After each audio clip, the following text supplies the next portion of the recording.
Bonjour, je suis Caroline Chaput, travailleuse sociale et fondatrice du Centre d'évaluation psychosociale. On se veut un centre qui offre des services d'expertise psychosociale en matière familiale. Le sujet que je souhaite aborder avec vous aujourd'hui, c'est qu'on puisse être en mesure de faire la distinction entre dénigrement, conflit de loyauté et aliénation parentale. Il s'agit de sujets, d'éléments qui sont très importants pour nous dans le cadre de nos expertises et c'est primordial qu'on soit en mesure de pouvoir en faire la distinction. Donc, ce que je vous propose aujourd'hui, c'est qu'on discute de chacun de ces éléments-là et qu'on vienne les définir, mais aussi qu'on regarde ensemble les impacts que ça peut avoir sur les enfants. Donc, si on commence, j'irai avec le dénigrement. En quoi ça consiste le dénigrement?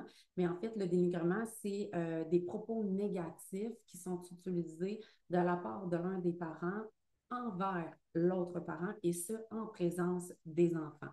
Comme par exemple, tu sais, ton père, ben, il ne veut pas payer la pension alimentaire parce qu'il préfère utiliser ses sous pour sa nouvelle blonde puis faire des activités avec sa nouvelle famille. Ou par exemple, ben, tu sais, ta maman n'est pas capable de bien s'occuper de toi. Donc, ça, c'est le genre de situation ce genre de propos qu'on peut considérer comme étant du dénigrement de la part de l'un des parents envers l'autre parent. Quel impact est-ce que ça peut avoir? Bien, ça peut venir générer des sentiments de malaise et de confusion. Parce que si, comme enfant, moi, je considère que ben, maman s'occupe bien de moi parce qu'elle me prépare des déjeuners le matin, parce qu'elle vient me coller le soir au dodo, peu importe. Et puis que finalement, ben, j'ai papa qui lui vient dire que maman n'est pas capable de s'occuper de moi. Ben, à ce moment-là, on est confus. Là. On ne sait pas trop qu'est-ce qu'on devrait croire. Est-ce que je devrais croire ce que moi j'observe ou est-ce que je devrais croire mon parent qui, lui, est une personne significative? Même chose par rapport à maman qui vient dire que papa, il prend tous ses sous pour faire des activités avec sa nouvelle blonde, ben là, ou sa nouvelle famille, ben là, à ce moment-là, mais je ne comprends pas parce que pourtant, quand je vais avec papa, on en fait des activités, on y va au parc safari, on fait des choses, on en fait des activités. Donc, l'enfant se retrouve qui est mal parce qu'il ne comprend pas faire la différence entre ce qu'il observe et ce qui est rapporté par l'un ou l'autre de ses parents.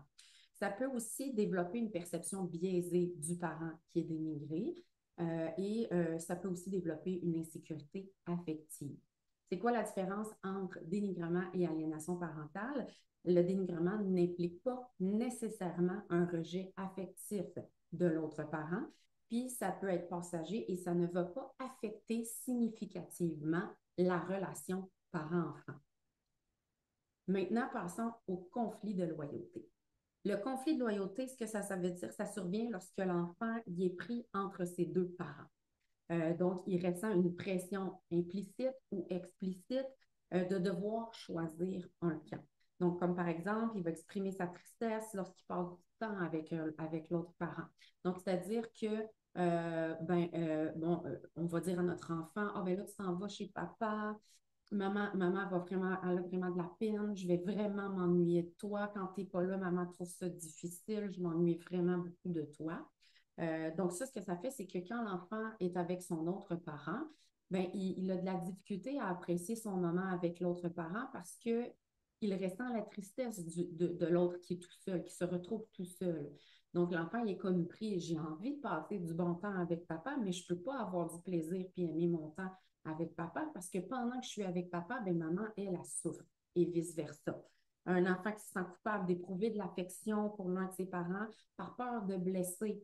Donc, ben là, je peux pas aimer maman parce que quand j'aime maman ou quand je dis que j'aime faire des choses avec maman, ben ça fait de la peine à papa. Donc, ça, c'est le genre de situation qui fait en sorte que les enfants se retrouvent pris entre les deux parents et ils subissent de la pression de part et d'autre. Il va y avoir aussi des messages contradictoires ou implicites qui font ressentir à l'enfant qu'il va trahir un parent en aimant l'autre. Donc, parfois, ce qui va arriver, c'est que les enfants, ce qu'ils vont avoir tendance à faire, c'est bien, quand je suis avec maman, je vais dire que je n'ai pas apprécié ma semaine chez papa. Puis quand je suis avec papa, bien, je vais dire que je n'ai pas apprécié ma semaine chez maman. De cette façon-là, ben, je plais aux deux parents. Donc, c'est ce qui peut générer là, un conflit de loyauté chez les enfants. C'est quoi les impacts du conflit de loyauté? Ça peut générer de l'anxiété, du stress émotionnel. Ça peut développer une double loyauté, comme je viens de dire, quand je suis avec papa, Je dis que j'apprécie pas ce que je fais chez maman, puis quand je suis avec maman, je dis que j'apprécie pas ce que je fais avec papa. Donc, ça peut mener à une souffrance psychologique chez les enfants. Puis parfois, il va y avoir un retrait progressif de l'enfant avec l'un des parents, mais avec un sentiment de culpabilité. Donc, je vais commencer à refuser d'aller chez papa pour faire plaisir à maman, ou je vais commencer de refuser d'aller chez maman pour faire plaisir à papa. C'est quoi la différence entre conflit de loyauté et aliénation parentale? Le conflit de loyauté peut être involontaire, ne mène pas nécessairement au rejet d'un des parents. Et puis, l'enfant peut quand même rester en relation avec ses deux parents, mais il va ressentir un malaise. Donc, c'est la distinction importante à faire. En ce qui concerne l'aliénation parentale, je sais que c'est un sujet qui est extrêmement délicat, qui est très controversé un peu partout, même à travers le monde. Donc, par contre, l'aliénation parentale, c'est quand même quelque chose que j'ai été en mesure d'observer, que mes collègues avec qui je collabore ont été en mesure d'observer. Qu'est-ce que c'est l'aliénation parentale? Et puis, je me prononce en tant qu'intervenante qui a été formée par Mme Francine Cyr et Mme Élise Mercier-Gouin, qui sont deux psychologues quand même assez connus dans le domaine. Donc, en fait, l'aliénation parentale, c'est une campagne de dénigrement. On ne parle pas juste de dénigrement, on parle d'une campagne de dénigrement qui est orchestrée par l'un des parents, puis qui va amener l'enfant à rejeter l'autre parent. Donc, en fait, ce qu'il faut comprendre, là, les critères importants, c'est qu'il va y avoir un rejet sévère et disproportionné d'un parent par l'enfant. Donc, ce qu'on veut dire ici, c'est que l'enfant va demander à rejeter l'un de ses parents, mais qui n'aura pas de motif raisonnable.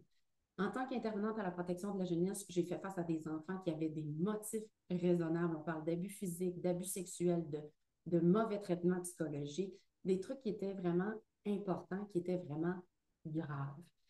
Par contre, quand on parle d'aliénation parentale, c'est que l'enfant va nommer ne plus vouloir être en relation avec l'un ou l'autre des parents, mais pas être en mesure de nommer une justification qui est valable. Je vous donne comme exemple, ben, je veux plus aller chez mon père parce que mon père n'est pas capable de s'occuper de moi. Il est toujours sur son téléphone, puis il me donne des punitions ou il me prive de mon cellulaire. Ou je ne veux plus aller chez maman parce qu'elle ne saura pas me montrer le droit chemin dans la vie. Donc, ça, ce n'est pas des motivations qui sont valables. Il y a aussi que le discours de l'enfant va être mot à mot copié-collé sur celui du parent privilégié. Donc, le discours du parent privilégié, on va le retrouver mot à mot pareil collé à celui de l'enfant. Donc, les deux vont tenir exactement le même discours. Quand on pose des questions à l'enfant qui dit vouloir rejeter l'un de ses parents, il va nous raconter des faits, des événements qui se sont produits. Puis, ben, quand on essaie de comprendre mieux la situation, qu'on pose des pour essayer de faire, OK, mais qu'est-ce qui est arrivé là? Quand tu as dit ça, c'est quoi qui est arrivé? Pour essayer d'avoir plus de détails, ils ne sont pas capables de donner davantage de détails parce qu'ils s'en tiennent à la version qui leur a été apprise par le parent privilégié.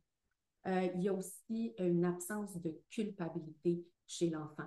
Dans le conflit de loyauté, il y a un sentiment de culpabilité chez l'enfant qui commence à penser, à nommer, vouloir rejeter l'enfant, le parent. Par contre, dans une situation d'aliénation parentale, l'enfant n'aura aucun sentiment de culpabilité. Il ne va pas nommer se sentir coupable. C'est ça qui est ça et c'est tout. That's it. Il y a aussi un soutien inconditionnel pour le parent privilégié. Donc, il y a un parent qui est 100% tout bon, puis un parent qui est 100% tout mauvais. On sait très bien que dans la vie, c'est pas comme ça. Il existe personne de parfait et il existe personne de complètement mauvais. Donc, un enfant ne peut pas en arriver à avoir une liste longue de à quel point mon parent X est parfait, puis une liste très longue à quel point mon parent Y est complètement inadéquat. Ça ne fait pas vraiment de sens. Il manque beaucoup de nuances dans ce genre de situation-là. Donc, en fait, moi, j'ai pu l'observer, j'ai été témoin d'enfants qui m'ont nommé vouloir rejeter complètement un parent sans avoir de motif raisonnable. Le discours était complètement copié-collé sur celui du parent privilégié.